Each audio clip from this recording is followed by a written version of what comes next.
깊은 산골, 가을거지가 끝난 날은 들판에 찬바람이 불기 시작할 무렵이었어요.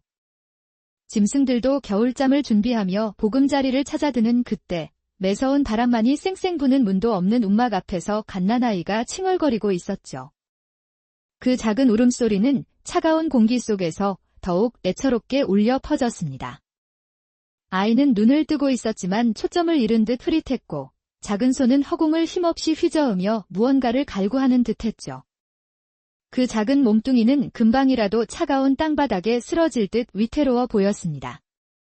하인 마을 사람들은 그 아이를 애처롭게 바라보면서도 누구 하나 선뜻 다가서지 못했어요. 이미 굶주림에 허덕이며 오늘을 연명하기도 버거운 판국에 눈먼 아이까지 돌볼 여유가 없었던 겁니다. 그들의 눈빛에는 안쓰러움과 함께 어쩔 수 없는 외면이 담겨 있었어요. 그들은 자신들의 고달픈 산만큼이나 무거운 발걸음으로 아이 곁을 지나쳤습니다. 그때 허름한 행색의 여인 하나가 조심스럽게 아이에게 다가섰습니다. 그녀의 이름은 미향이었죠. 미향은 태어날 때부터 종으로 살았습니다. 그녀의 삶은 태어나는 순간부터 정해진 운명과도 같았어요. 부모의 얼굴도 기억하지 못했고 그저 김씨 가문의 뒷방에서 허드레시를 하며 평생을 보냈습니다.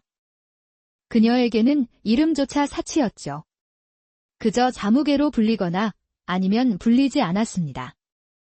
사람들은 그녀를 그저 종년이라 불렀고 그녀의 존재는 바람에 흔들리는 풀잎처럼 미미했어요.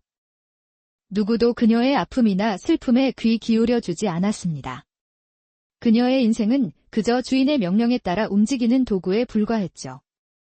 그런 미향의 손길이 아이에게 닿자 아이는 신기하게도 울음을 뚝 그쳤어요. 마치 오래전부터 기다렸다는 듯 미향의 손가락을 꽉 움켜쥐었죠. 그 작은 소나기의 힘은 미향의 심장을 쿵 하고 울렸습니다. 차가웠던 그녀의 마음속에 따뜻한 온기가 스며드는 듯했죠. 그 순간 미향은 알 수 있었습니다. 이 아이가 바로 자신의 삶을 바꿔놓을 존재라는 것을요. 미향은 아이를 품에 안고 낡은 자신의 거처로 돌아왔습니다. 주인집 마당을 쓸다 주워온 낡은 보자기로 아이를 감싸 안았죠. 흙과 먼지가 묻어 더러웠지만 아이에게는 가장 따뜻한 이불이었습니다. 이웃 타인들은 그녀를 비웃었어요. 미향. 내 코가 석자인데 눈먼 송장을 데려와 무엇하겠다는 것이냐. 내 몸 하나 건사하기도 힘든 처지에 저런 병든 아이까지 짊어지고 살겠다고. 기껏해야 짐만 될 뿐이니 당장 내다버려라. 저주받은 아이다. 재수없는 기운이 내게 옮을 것이야. 온갖 비난과 저주의 말이 쏟아졌지만 미향은 그들의 비웃음에도 아랑곳하지 않았습니다. 그녀의 눈에는 오직 아이만이 들어왔죠. 아이의 작은 숨결이 그녀의 굳은 마음을 녹였습니다. 그녀는 아이를 집안에 데리고 왔습니다. 그때 마침 집에 마님이 미향과 함께 있는 아이를 보곤 미향을 불렀습니다. 미향아, 저 아이는 누구냐? 미향은 조심스럽게 입을 열었습니다. 마님, 이 아이는 길가에 버려져 있던 아기입니다. 눈도 제대로 뜨지 못하는 것이 차마 외면할 수가 없었습니다. 마님은 미향의 자초지종을 듣고 눈먼 아이를 불쌍히 여기셨습니다. 불쌍한 아이로구나. 서늘한 새벽을 넘어 희망을 향해 나아가라는 뜻에서 서준이라 부르거라. 그러고는 몰래 품에서 엽전을 꺼내 미향의 손에 쥐어주며 말했습니다. 이것으로 배 골치 말고 아이에게도 맛있는 것을 사주려무나. 버려진 아이에게 따뜻한 이름을 지어주는 것, 그리고 작은 정성까지 더해진 것은 서준에게 해줄 수 있는 첫 번째, 그리고 가장 따뜻한 선물이었죠. 마님의 뜻을 받든 미향은 서준을 자신의 자식처럼 귀하게 여겼습니다. 비록 세상은 그녀와 아이를 외면했지만 미향은 서준을 통해 자신도 세상의 일부가 될 수 있다는 희망을 보았습니다. 그녀는 서준을 보며 자신의 삶이 더 이상 의미 없는 것이 아님을 깨달았어요. 서준은 미향의 지극한 보살핌 속에서 자랐습니다. 미향은 매일 새벽 달기 울기 전부터 일어나 주인집 허드레시를 마치고 돌아와 서준을 돌보았어요. 작은 거처는 늘 청결하게 유지되었고 서준의 옷은 낡았지만 언제나 깨끗하게 세탁되어 있었죠. 미향은 자신의 몫을 줄여 서준에게 조금이라도 더 먹이려 노력했습니다. 자신의 배는 굶주려도 서준이 많은 배부르게 해주고 싶었죠. 앞을 보지 못하는 불편함 속에서도 서준은 남다른 총명함을 보였어요. 한 번 들은 이야기는 절대 잊지 않았고 어른들의 대화를 귀에 깊게 들으며 세상의 이치를 조금씩 깨달아갔죠.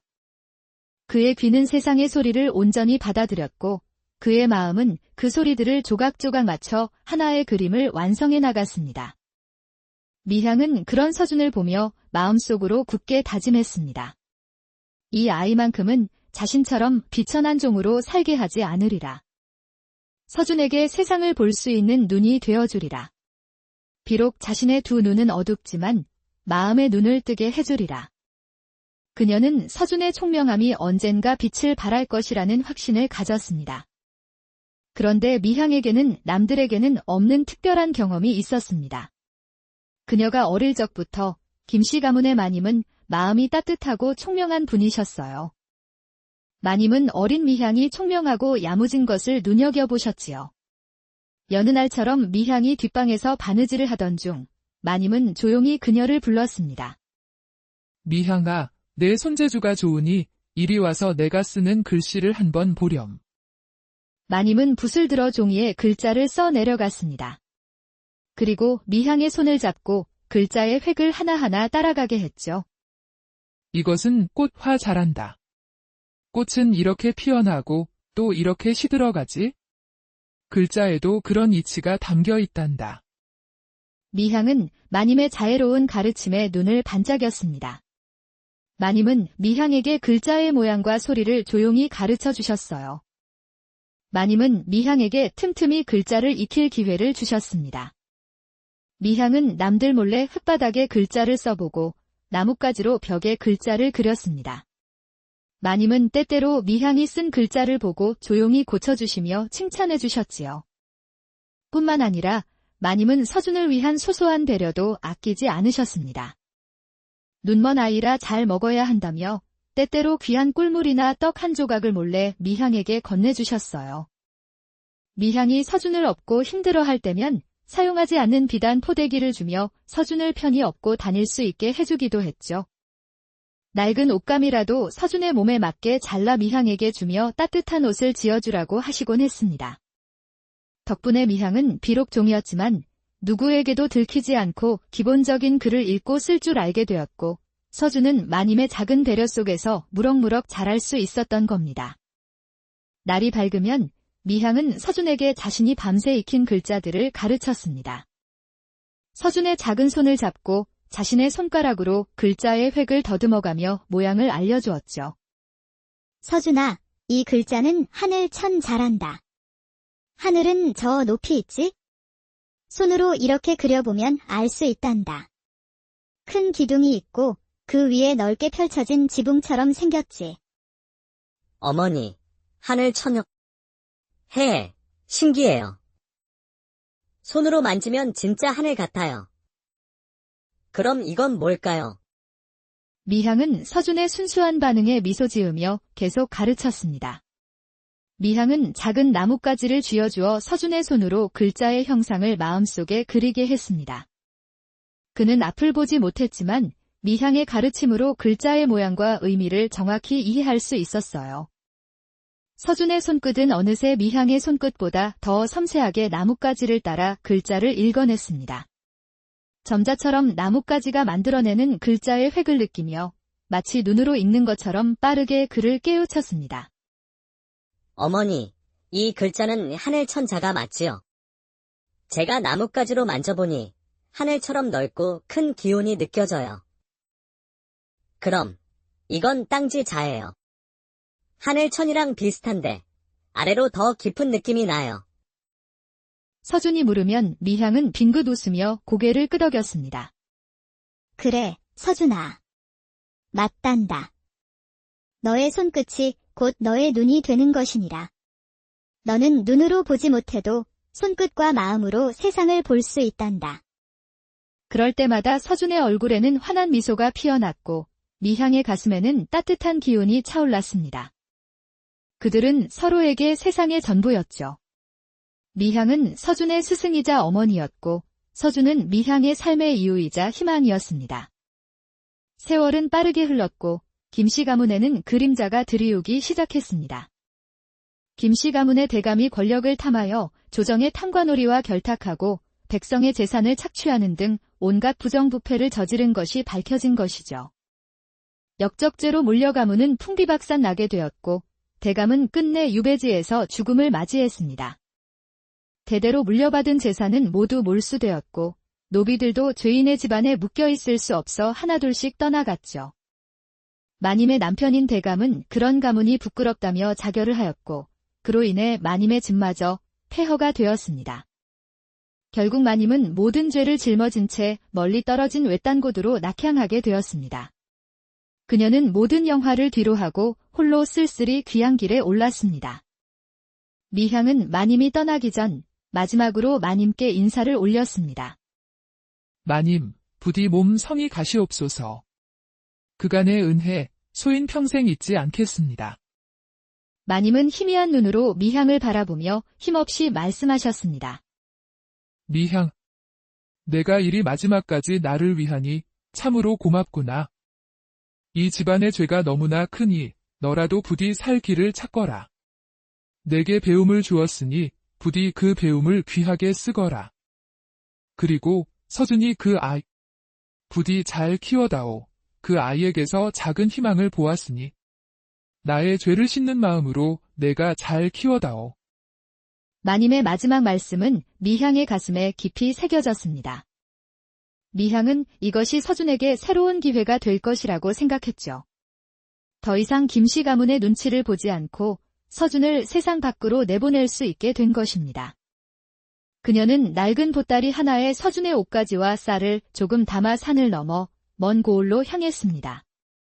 미향은 자신의 이름조차 버린 채 오직 서준의 어미로 살았습니다.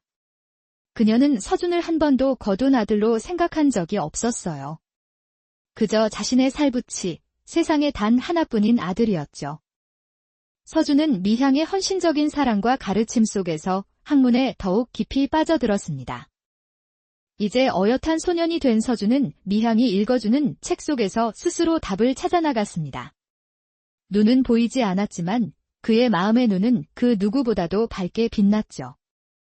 그는 단순히 글자를 아는 것을 넘어 글 속에 담긴 깊은 의미를 파고들었고 세상의 이치를 깨달으며 뛰어난 통찰력을 갖추게 되었습니다. 미향과 서준이 정착한 고을은 그리 크지 않았지만 인심이 후하고 학문을 숭상하는 분위기가 있었습니다. 서준의 총명함은 숨길 수 없었습니다. 그의 이름이 널리 알려지기 시작한 것은 어느 해 마을에 큰 가뭄이 들었을 때였습니다. 마을의 어른들은 하늘에 제사를 지내고 기우제를 올렸지만 소용이 없었죠. 우물을 파도 마른 흙만 나올 뿐이었습니다. 그때 어엿한 청년으로 자란 서준이 미향에게 조심스럽게 말했습니다. 어머니, 제가 듣기로는 하늘의 뜻을 알기 위해서는 단순히 비를 빌 것이 아니라 백성들의 고충을 먼저 헤아리고 그들의 간절한 마음을 모아야 한다고 하였습니다. 또한 저는 이 고을의 지도를 마음속에 그려보았는데 동쪽 상기색에 막힌 물길이 있고 그 아래에 웅덩이가 있음을 압니다. 그곳의 물길을 터주고 막힌 곳을 뚫어주어 물이 순환하게 하면 가뭄이 풀릴 수도 있다 하였습니다. 제가 직접 손으로 느껴보니 물의 흐름이 막힌 곳이 분명하옵니다. 미향은 용기를 내어 마을 어른들에게 서준의 이야기를 전했습니다. 허, 눈먼 서생의 말이 저리도 이치에 닿으니 한번 믿어볼까. 지푸라기라도 잡는 심정인데 못할 것이 무엇이겠는가. 한번 그 아이의 말대로 해보자. 서준은 어머니의 설명을 듣고 자신의 손으로 땅의 기운을 느끼며 막힌 수로를 찾아냈습니다. 마을 사람들은 서준의 말대로 수로를 정비하고 물웅덩이를 파기 시작했습니다. 며칠 후 신기하게도 하늘에서 단비가 내리기 시작했습니다.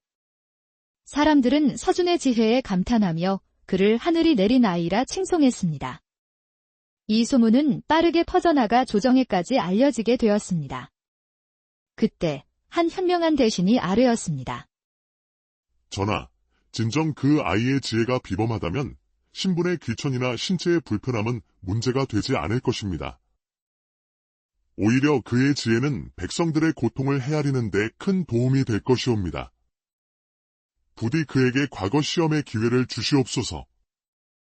논란 끝에 마침내 서준은 과거 시험에 응시할 자격을 얻게 되었습니다. 이는 전례 없는 일이었습니다. 서준은 미향의 손을 잡고 당당히 시험장으로 향했습니다. 미향은 불안한 마음을 감추고 서준의 손을 꽉 잡았습니다. 시험장의 소란스러움 속에서도 서준은 오직 자신의 손끝 감각에 집중했습니다. 손가락이 저리고 어깨가 쑤셨지만 그는 붓을 놓지 않았습니다. 어머니의 헌신이 헛되지 않도록 반드시 해내야 해. 어머니의 가르침이라면 충분히 할 수 있다. 어머님께서 지어주신 내 이름, 서준. 그 이름에 걸맞은 사람이 되어야 한다. 묵묵히 붓을 놀리는 서준의 모습은 보는 이들에게 깊은 감명을 주었습니다. 시험관들은 그의 답안지에 놀라움을 금치 못했습니다. 서준의 답안지는 뛰어난 학식과 깊이 있는 통찰력으로 심사관들을 놀라게 했습니다. 그의 글은 논리정연하고 백성을 위하는 마음이 고스란히 담겨 있었죠. 과연 이 어찌 눈먼 자의 글이라 할 수 있겠는가? 실로 천재가 아니고서야 이런 지혜를 가질 수 없을 터. 그의 글에는 세상을 품으려는 큰 뜻과 백성을 사랑하는 마음이 가득 담겨 있구나. 분놀림 또한 망설임이 없으니 눈이 멀었다는 것이 믿기지 않을 정도이다. 그리고 마침내 과거 급제자 명단이 발표되는 날이었습니다. 금년도 과거 시험 급제자 서준. 서준의 이름이 호명되자 장내는 순식간에 환호성으로 가득 찼습니다. 시력을 잃은 사람이 과거에 급제한 것은 전례 없는 일이었죠. 그는 떨리는 목소리로 미향에게 다가가 그녀의 손을 잡았습니다. 어머니! 어머니! 제가 해냈습니다. 과거에 급제하였습니다. 미향은 말없이 서준을 끌어안았습니다. 그녀의 두 뺨에는 뜨거운 눈물이 하염없이 흘러내렸고 그 눈물은 서준의 어깨를 적셨습니다. 첫 관직의 임명장을 받는 날 조정의 대신들과 수많은 백성들이 지켜보는 가운데 성대한 임명식이 열렸습니다. 서준은 위풍당당하게 단상에 올라 임명장을 받았습니다. 그리고 모두가 예상치 못한 행동을 했죠. 그는 사람들 틈에 서 있는 미향을 향해 걸어갔습니다. 서준은 미향의 앞에 무릎을 꿇고 큰 절을 올렸습니다. 사람들은 어리둥절한 표정으로 그 광경을 지켜보았죠. 그때 서준의 입에서 힘찬 목소리가 터져 나왔습니다. 소인의 어미는 천안종의 신분이었사옵니다. 소인 또한 그 어미에게서 난 천안종의 아들이옵니다.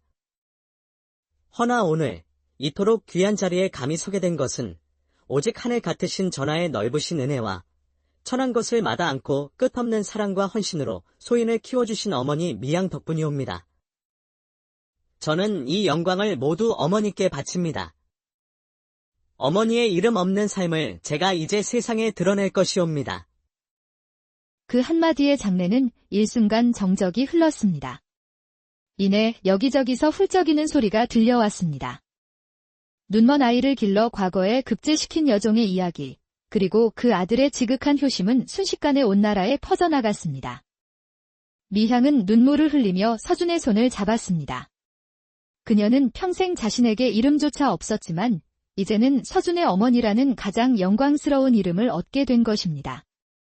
서준은 관직에 나아간 후에도 미향을 극진히 모셨습니다. 그는 미향의 은혜를 잊지 않고 늘 백성을 위한 정치를 펼쳤습니다. 서준이 높은 관직에 올라 명성을 떨치던 어느 날, 미향은 문득 자신과 서준에게 은혜를 베풀었던 마님을 떠올렸습니다. 어느 날, 미향은 서준에게 마님과의 인연을 자세히 이야기해 주었습니다. 서준아, 너는 어미의 아들로서 세상의 빛이 되었지만 어미에게 빛을 보여주신 분이 계셨으니 바로 너희 김씨 가문의 마님이셨단다. 그분께서 어미에게 몰래 글을 가르쳐 주시지 않았다면 어미는 너에게 아무것도 가르칠 수 없었을 게다. 내 귀한 이름 또한 마님께서 지어주신 것이니 그 은혜 또한 잊지 말아야 한다. 서준은 어머니의 이야기에 깊은 감동을 받았습니다. 이제는 자신이 그 은혜를 갚을 차례라고 생각했습니다. 어머니, 소자가 이리 높은 자리에 올랐는데 어찌 마님의 은혜를 잊을 수 있겠사옵니까? 부디 그분의 거처를 알려주시옵소서. 서준은 즉시 사람을 풀어 마님의 행방을 수소문하게 했습니다. 오랜 수소문 끝에 마님이 늙고 병들어 초라한 오두막에서 홀로 지내고 계시다는 소식을 들을 수 있었습니다. 미향과 서준은 즉시 마님을 찾아 나섰습니다. 험한 산길을 한참을 걸어 마침내 마님이 계신 작은 오두막에 다다랐습니다. 그곳에는 초라한 행색의 마님이 홀로 병석에 누워 계셨습니다. 옛날의 위엄과 풍채는 온데간데없고 그저 뼈만 앙상한 노파가 되어 있었습니다. 미향은 마님의 손을 잡고 눈물을 흘렸습니다. 마님, 소인 미향이옵니다.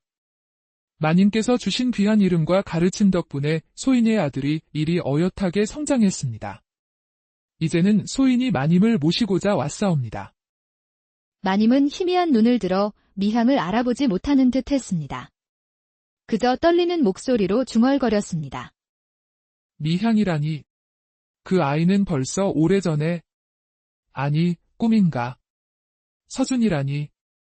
그 눈먼 아이가 이리 자랐다는 것이냐. 그때 서준이 앞으로 나서 무릎을 꿇고 마님의 손을 잡았습니다. 그는 마님의 주름진 손을 잡고 눈물을 흘렸습니다. 마님께서 지어주신 이름으로 과거에 급제한 서준이옵니다. 마님의 은혜를 갚기 위해 이제야 찾아뵈었습니다. 부디 저희와 함께 가시어 남은 여생을 깊은 산골, 가을거지가 끝난 날은 들판에 찬바람이 불기 시작할 무렵이었어요. 짐승들도 겨울잠을 준비하며 보금자리를 찾아드는 그때 매서운 바람만이 쌩쌩 부는 문도 없는 움막 앞에서 갓난아이가 칭얼거리고 있었죠. 그 작은 울음소리는 차가운 공기 속에서 더욱 애처롭게 울려 퍼졌습니다. 아이는 눈을 뜨고 있었지만 초점을 잃은 듯 흐릿했고 작은 손은 허공을 힘없이 휘저으며 무언가를 갈구하는 듯했죠. 그 작은 몸뚱이는 금방이라도 차가운 땅바닥에 쓰러질 듯 위태로워 보였습니다. 하인 마을 사람들은 그 아이를 애처롭게 바라보면서도 누구 하나 선뜻 다가서지 못했어요. 이미 굶주림에 허덕이며 오늘을 연명하기도 버거운 판국에 눈먼 아이까지 돌볼 여유가 없었던 겁니다. 그들의 눈빛에는 안쓰러움과 함께 어쩔 수 없는 외면이 담겨 있었어요.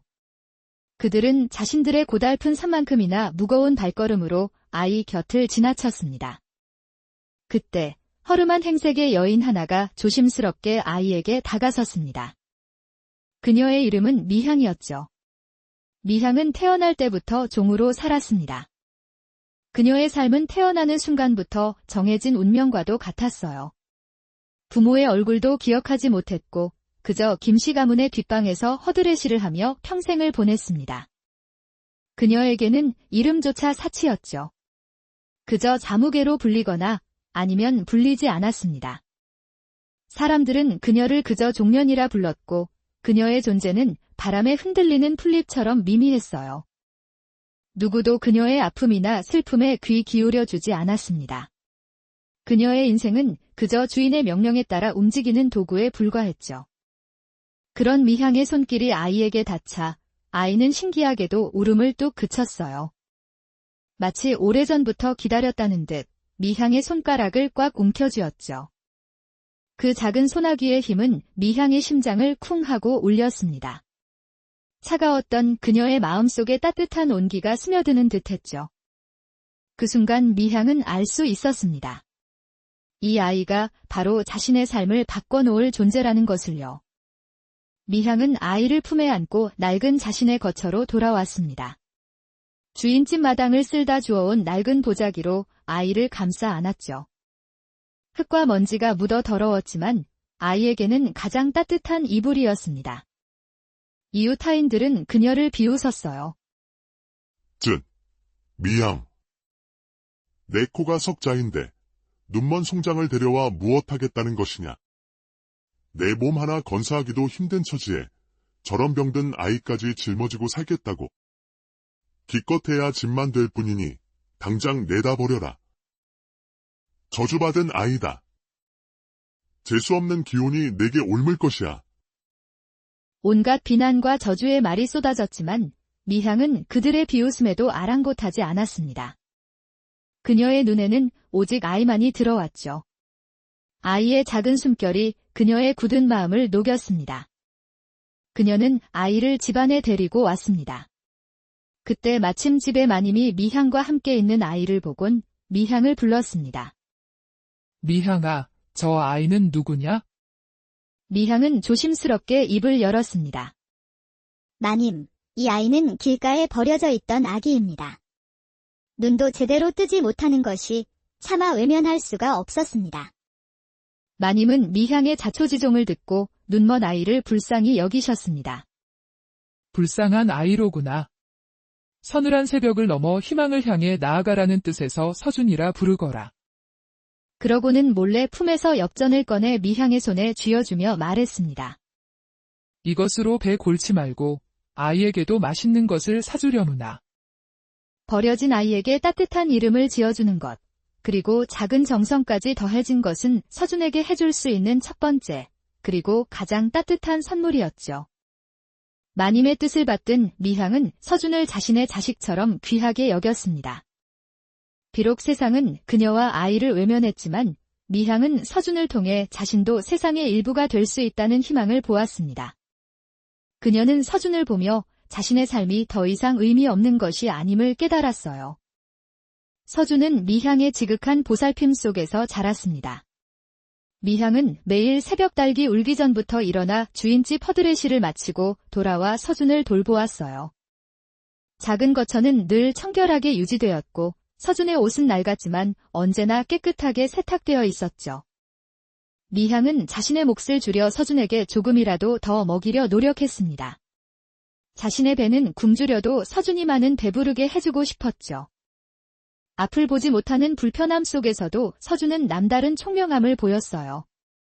한 번 들은 이야기는 절대 잊지 않았고 어른들의 대화를 귀에 깊게 들으며 세상의 이치를 조금씩 깨달아갔죠. 그의 귀는 세상의 소리를 온전히 받아들였고 그의 마음은 그 소리들을 조각조각 맞춰 하나의 그림을 완성해 나갔습니다. 미향은 그런 서준을 보며 마음속으로 굳게 다짐했습니다.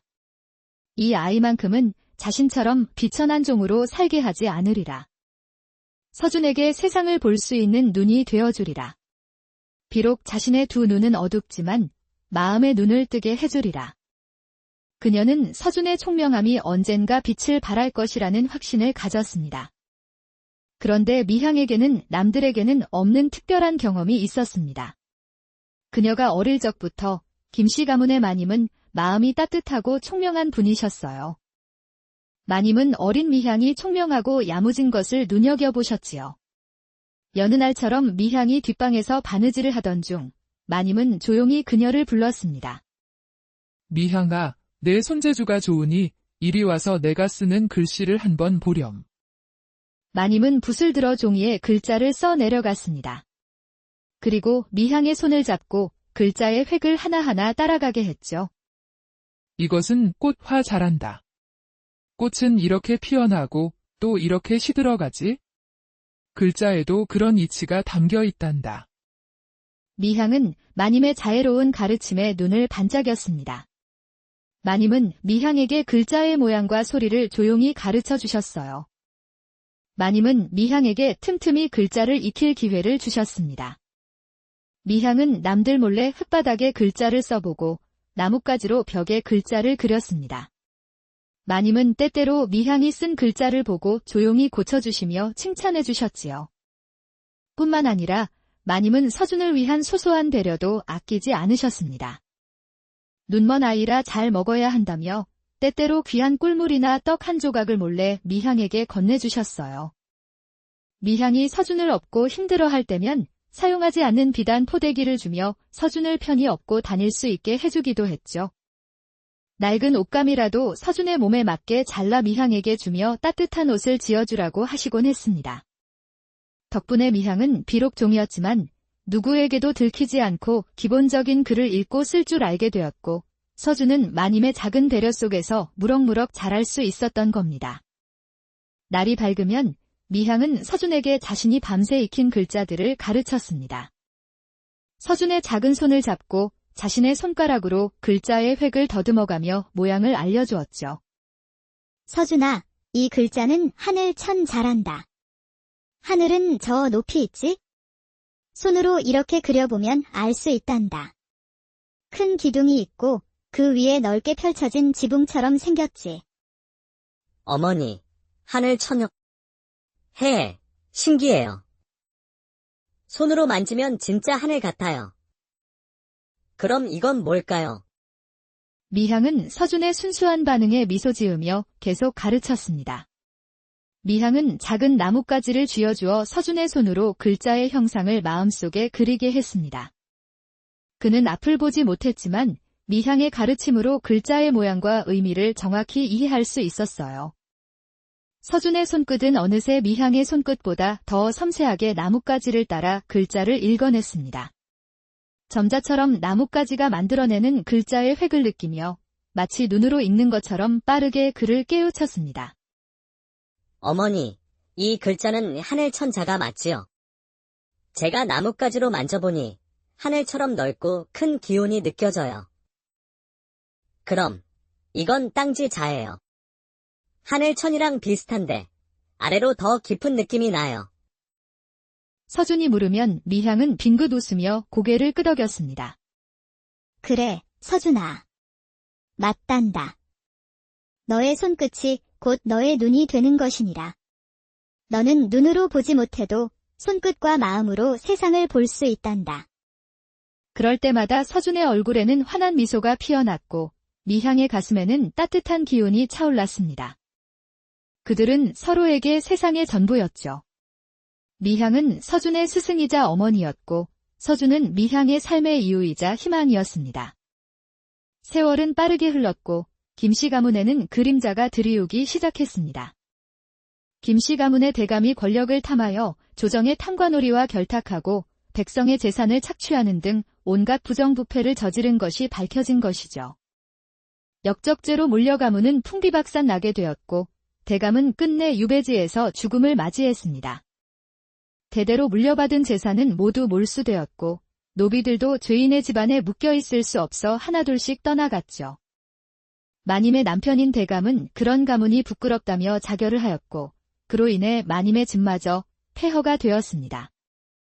결국 마님은 모든 죄를 짊어진 채 멀리 떨어진 외딴 곳으로 낙향하게 되었습니다.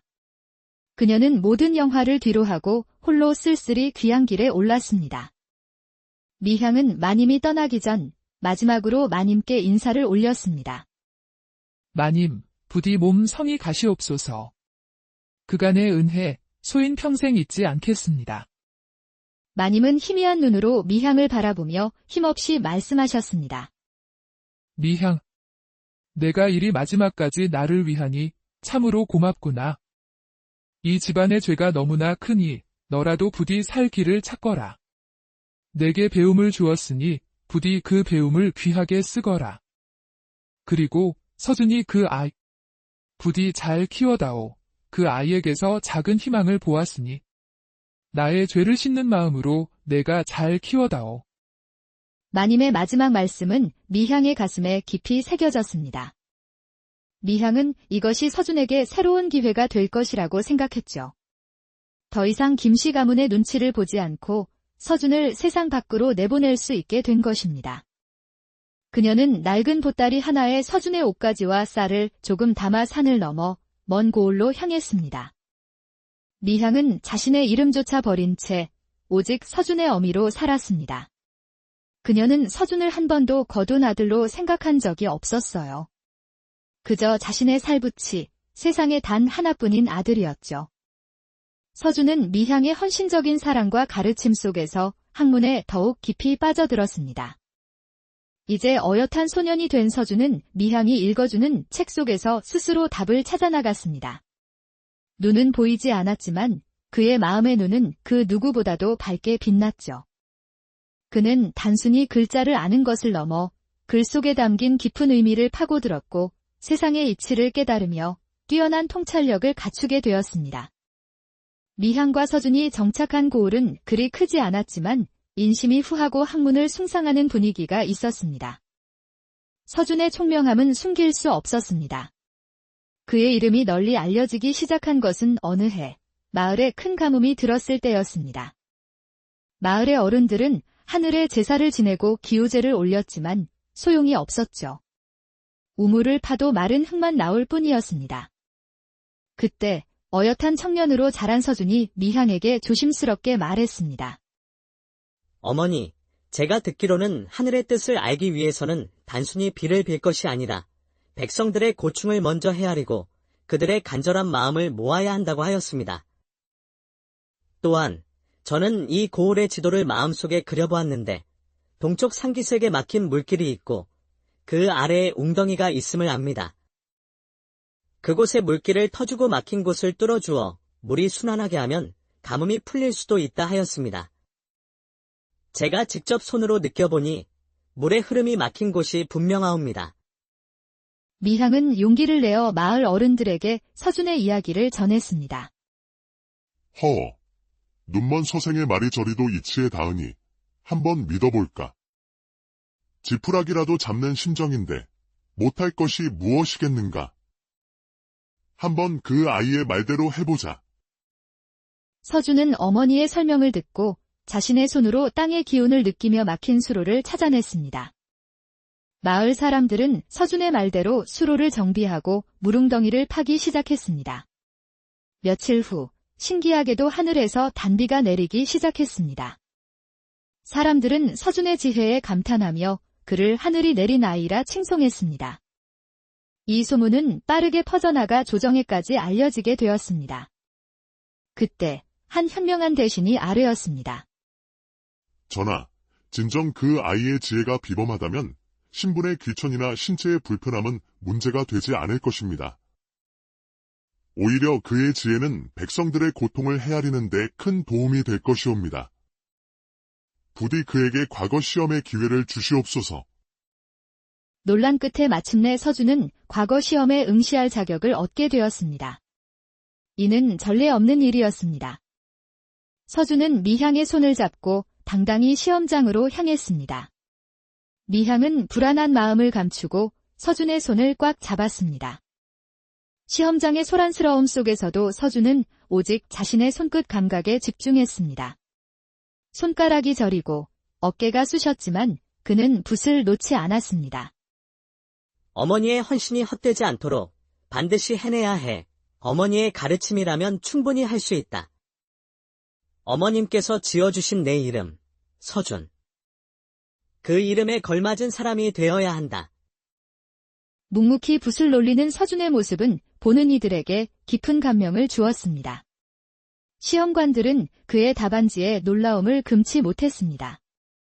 서준의 답안지는 뛰어난 학식과 깊이 있는 통찰력으로 심사관들을 놀라게 했습니다.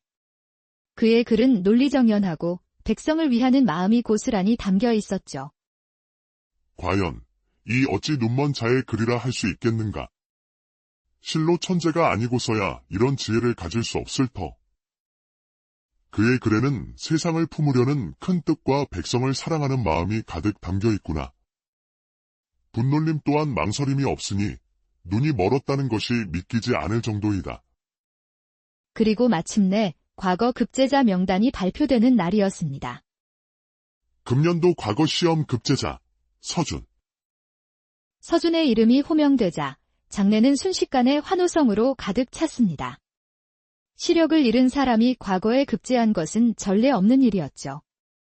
그는 떨리는 목소리로 미향에게 다가가 그녀의 손을 잡았습니다.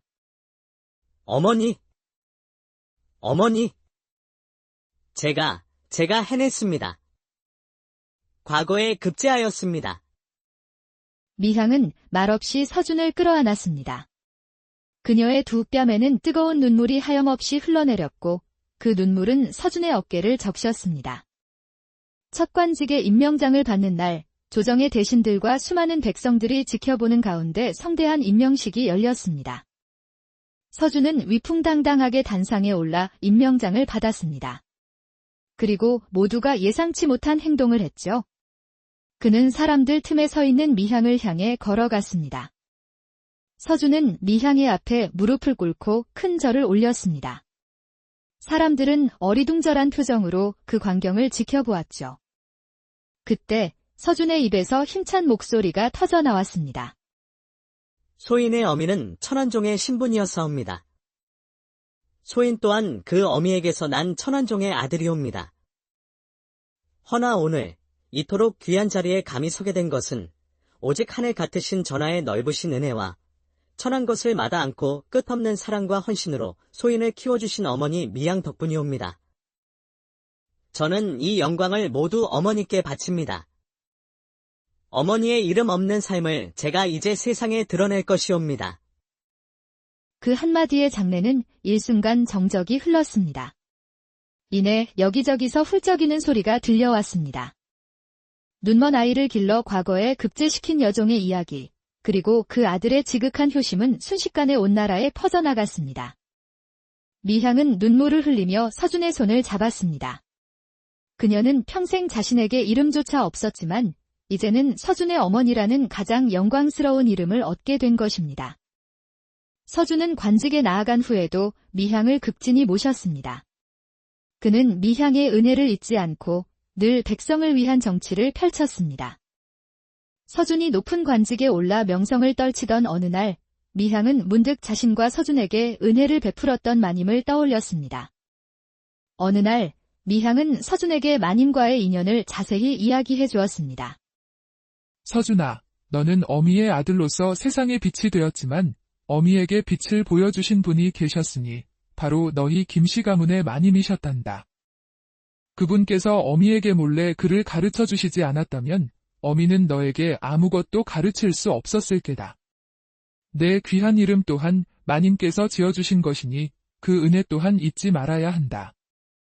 서준은 어머니의 이야기에 깊은 감동을 받았습니다. 이제는 자신이 그 은혜를 갚을 차례라고 생각했습니다. 어머니, 소자가 이리 높은 자리에 올랐는데 어찌 마님의 은혜를 잊을 수 있겠사옵니까? 부디 그분의 거처를 알려주시옵소서. 서준은 즉시 사람을 풀어 마님의 행방을 수소문하게 했습니다.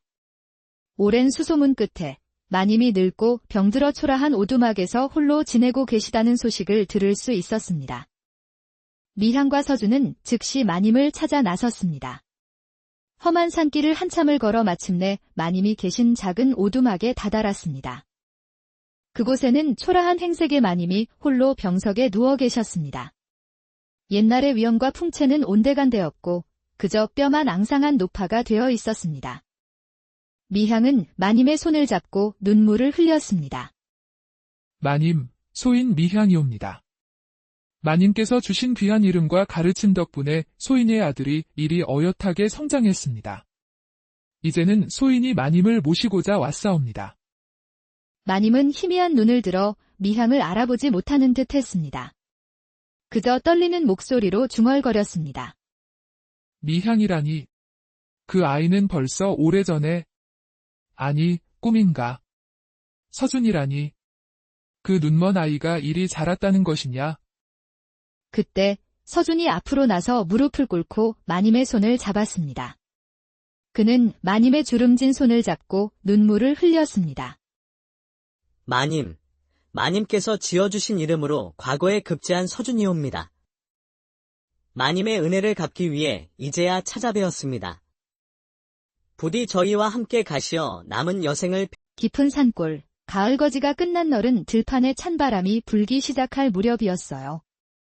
짐승들도 겨울잠을 준비하며 보금자리를 찾아드는 그때 매서운 바람만이 쌩쌩 부는 문도 없는 움막 앞에서 갓난아이가 칭얼거리고 있었죠. 그 작은 울음소리는 차가운 공기 속에서 더욱 애처롭게 울려 퍼졌습니다. 아이는 눈을 뜨고 있었지만 초점을 잃은 듯 흐릿했고 작은 손은 허공을 힘없이 휘저으며 무언가를 갈구하는 듯했죠. 그 작은 몸뚱이는 금방이라도 차가운 땅바닥에 쓰러질 듯 위태로워 보였습니다.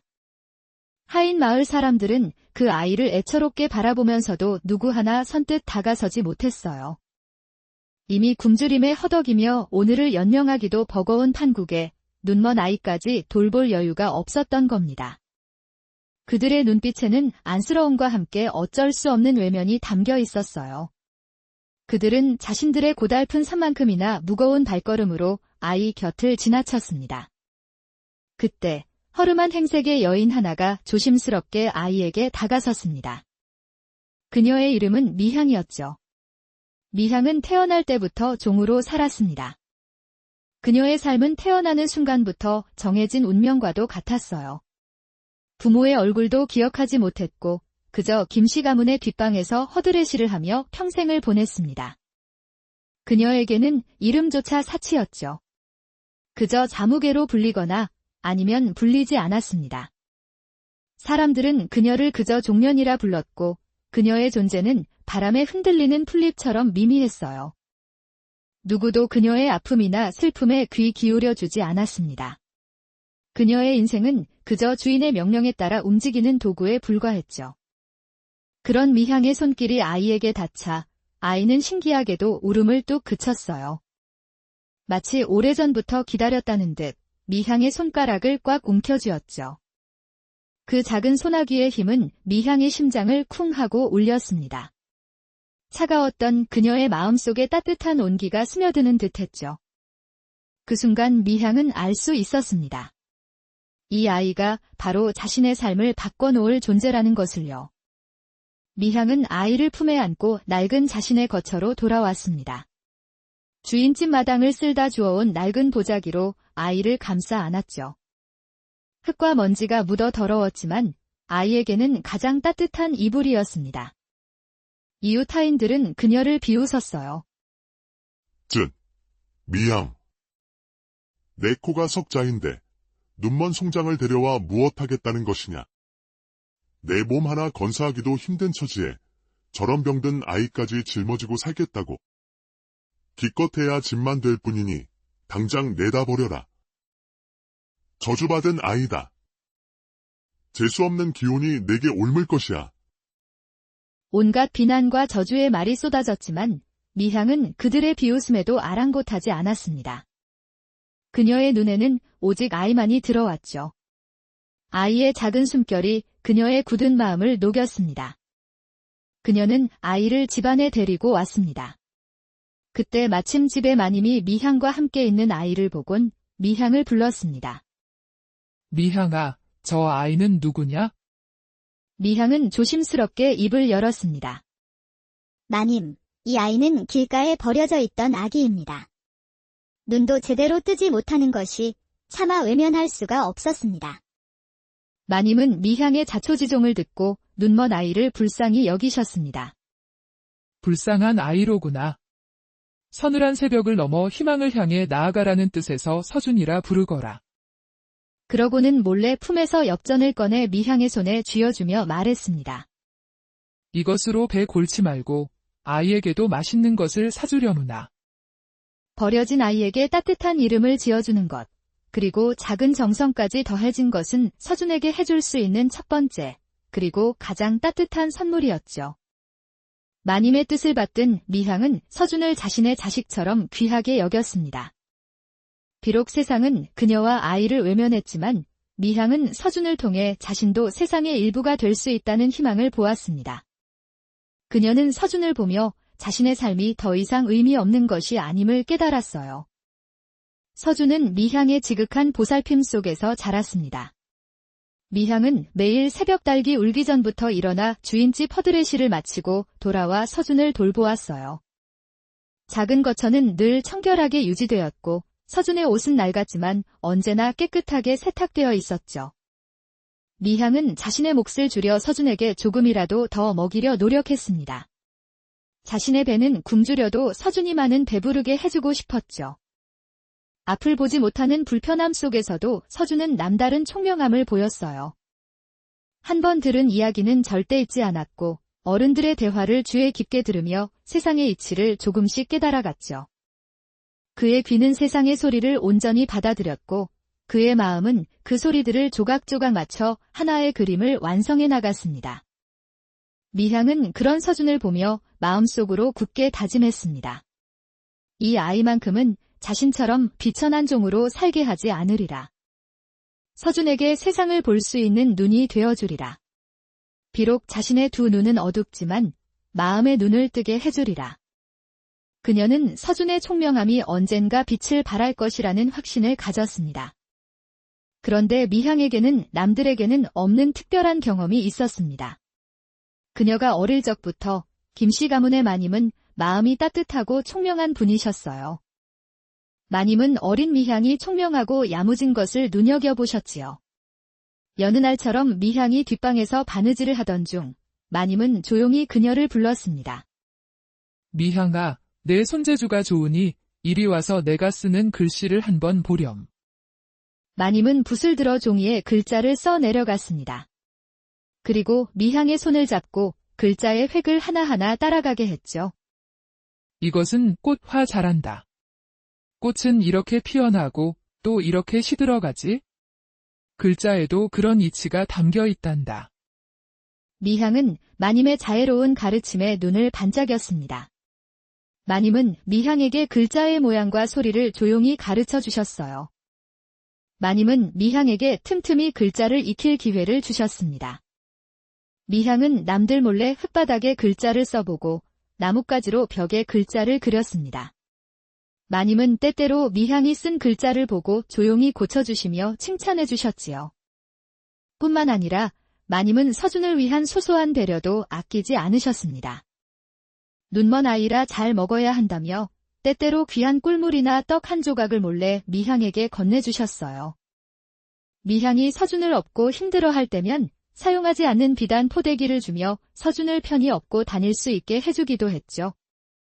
낡은 옷감이라도 서준의 몸에 맞게 잘라 미향에게 주며 따뜻한 옷을 지어주라고 하시곤 했습니다. 덕분에 미향은 비록 종이었지만 누구에게도 들키지 않고 기본적인 글을 읽고 쓸 줄 알게 되었고 서준은 마님의 작은 배려 속에서 무럭무럭 자랄 수 있었던 겁니다. 날이 밝으면 미향은 서준에게 자신이 밤새 익힌 글자들을 가르쳤습니다. 서준의 작은 손을 잡고 자신의 손가락으로 글자의 획을 더듬어가며 모양을 알려주었죠. 서준아, 이 글자는 하늘 천 잘한다. 하늘은 저 높이 있지? 손으로 이렇게 그려보면 알 수 있단다. 큰 기둥이 있고 그 위에 넓게 펼쳐진 지붕처럼 생겼지. 어머니, 하늘 천역. 해, 신기해요. 손으로 만지면 진짜 하늘 같아요. 그럼 이건 뭘까요?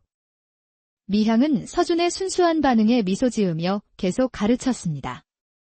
미향은 작은 나뭇가지를 쥐어주어 서준의 손으로 글자의 형상을 마음속에 그리게 했습니다. 그는 앞을 보지 못했지만 미향의 가르침으로 글자의 모양과 의미를 정확히 이해할 수 있었어요. 서준의 손끝은 어느새 미향의 손끝보다 더 섬세하게 나뭇가지를 따라 글자를 읽어냈습니다. 점자처럼 나뭇가지가 만들어내는 글자의 획을 느끼며 마치 눈으로 읽는 것처럼 빠르게 글을 깨우쳤습니다. 어머니, 이 글자는 하늘천자가 맞지요? 제가 나뭇가지로 만져보니 하늘처럼 넓고 큰 기운이 느껴져요. 그럼 이건 땅지자예요. 하늘천이랑 비슷한데 아래로 더 깊은 느낌이 나요. 서준이 물으면 미향은 빙긋 웃으며 고개를 끄덕였습니다. 그래, 서준아. 맞단다. 너의 손끝이 곧 너의 눈이 되는 것이니라. 너는 눈으로 보지 못해도 손끝과 마음으로 세상을 볼 수 있단다. 그럴 때마다 서준의 얼굴에는 환한 미소가 피어났고 미향의 가슴에는 따뜻한 기운이 차올랐습니다. 그들은 서로에게 세상의 전부였죠. 미향은 서준의 스승이자 어머니였고 서준은 미향의 삶의 이유이자 희망이었습니다. 세월은 빠르게 흘렀고 김씨 가문에는 그림자가 들이우기 시작했습니다. 김씨 가문의 대감이 권력을 탐하여 조정의 탐관오리와 결탁하고 백성의 재산을 착취하는 등 온갖 부정부패를 저지른 것이 밝혀진 것이죠. 역적죄로 몰려 가문은 풍비박산 나게 되었고 대감은 끝내 유배지에서 죽음을 맞이했습니다. 대대로 물려받은 재산은 모두 몰수되었고 노비들도 죄인의 집안에 묶여있을 수 없어 하나둘씩 떠나갔죠. 마님의 남편인 대감은 그런 가문이 부끄럽다며 자결을 하였고 그로 인해 마님의 집마저 폐허가 되었습니다. 결국 마님은 모든 죄를 짊어진 채 멀리 떨어진 외딴 곳으로 낙향하게 되었습니다. 그녀는 모든 영화를 뒤로하고 홀로 쓸쓸히 귀향길에 올랐습니다. 미향은 마님이 떠나기 전 마지막으로 마님께 인사를 올렸습니다. 마님, 부디 몸 성히 가시옵소서. 그간의 은혜, 소인 평생 잊지 않겠습니다. 마님은 희미한 눈으로 미향을 바라보며 힘없이 말씀하셨습니다. 미향, 내가 이리 마지막까지 나를 위하니 참으로 고맙구나. 이 집안의 죄가 너무나 크니 너라도 부디 살 길을 찾거라. 내게 배움을 주었으니 부디 그 배움을 귀하게 쓰거라. 그리고 서준이 그 아이, 부디 잘 키워다오. 그 아이에게서 작은 희망을 보았으니 나의 죄를 씻는 마음으로 내가 잘 키워다오. 마님의 마지막 말씀은 미향의 가슴에 깊이 새겨졌습니다. 미향은 이것이 서준에게 새로운 기회가 될 것이라고 생각했죠. 더 이상 김씨 가문의 눈치를 보지 않고 서준을 세상 밖으로 내보낼 수 있게 된 것입니다. 그녀는 낡은 보따리 하나에 서준의 옷가지와 쌀을 조금 담아 산을 넘어 먼 고을로 향했습니다. 미향은 자신의 이름조차 버린 채 오직 서준의 어미로 살았습니다. 그녀는 서준을 한 번도 거둔 아들로 생각한 적이 없었어요. 그저 자신의 살붙이 세상에 단 하나뿐인 아들이었죠. 서준은 미향의 헌신적인 사랑과 가르침 속에서 학문에 더욱 깊이 빠져들었습니다. 이제 어엿한 소년이 된 서준은 미향이 읽어주는 책 속에서 스스로 답을 찾아 나갔습니다. 눈은 보이지 않았지만 그의 마음의 눈은 그 누구보다도 밝게 빛났죠. 그는 단순히 글자를 아는 것을 넘어 글 속에 담긴 깊은 의미를 파고들었고 세상의 이치를 깨달으며 뛰어난 통찰력을 갖추게 되었습니다. 미향과 서준이 정착한 고을은 그리 크지 않았지만 인심이 후하고 학문을 숭상하는 분위기가 있었습니다. 서준의 총명함은 숨길 수 없었습니다. 그의 이름이 널리 알려지기 시작한 것은 어느 해 마을에 큰 가뭄이 들었을 때였습니다. 마을의 어른들은 하늘에 제사를 지내고 기우제를 올렸지만 소용이 없었죠. 우물을 파도 마른 흙만 나올 뿐이었습니다. 그때 어엿한 청년으로 자란 서준이 미향에게 조심스럽게 말했습니다. 어머니, 제가 듣기로는 하늘의 뜻을 알기 위해서는 단순히 비를 빌 것이 아니라 백성들의 고충을 먼저 헤아리고 그들의 간절한 마음을 모아야 한다고 하였습니다. 또한 저는 이 고을의 지도를 마음속에 그려보았는데 동쪽 상기색에 막힌 물길이 있고 그 아래에 웅덩이가 있음을 압니다. 그곳의 물길을 터주고 막힌 곳을 뚫어주어 물이 순환하게 하면 가뭄이 풀릴 수도 있다 하였습니다. 제가 직접 손으로 느껴보니 물의 흐름이 막힌 곳이 분명하옵니다. 미향은 용기를 내어 마을 어른들에게 서준의 이야기를 전했습니다. 허, 눈먼 서생의 말이 저리도 이치에 닿으니 한번 믿어볼까. 지푸라기라도 잡는 심정인데 못할 것이 무엇이겠는가. 한번 그 아이의 말대로 해보자. 서준은 어머니의 설명을 듣고 자신의 손으로 땅의 기운을 느끼며 막힌 수로를 찾아냈습니다. 마을 사람들은 서준의 말대로 수로를 정비하고 물웅덩이를 파기 시작했습니다. 며칠 후 신기하게도 하늘에서 단비가 내리기 시작했습니다. 사람들은 서준의 지혜에 감탄하며 그를 하늘이 내린 아이라 칭송했습니다. 이 소문은 빠르게 퍼져나가 조정에까지 알려지게 되었습니다. 그때 한 현명한 대신이 아뢰었습니다. 전하, 진정 그 아이의 지혜가 비범하다면 신분의 귀천이나 신체의 불편함은 문제가 되지 않을 것입니다. 오히려 그의 지혜는 백성들의 고통을 헤아리는 데 큰 도움이 될 것이옵니다. 부디 그에게 과거 시험의 기회를 주시옵소서. 논란 끝에 마침내 서준은 과거 시험에 응시할 자격을 얻게 되었습니다. 이는 전례 없는 일이었습니다. 서준은 미향의 손을 잡고 당당히 시험장으로 향했습니다. 미향은 불안한 마음을 감추고 서준의 손을 꽉 잡았습니다. 시험장의 소란스러움 속에서도 서준은 오직 자신의 손끝 감각에 집중했습니다. 손가락이 저리고 어깨가 쑤셨지만 그는 붓을 놓지 않았습니다. 어머니,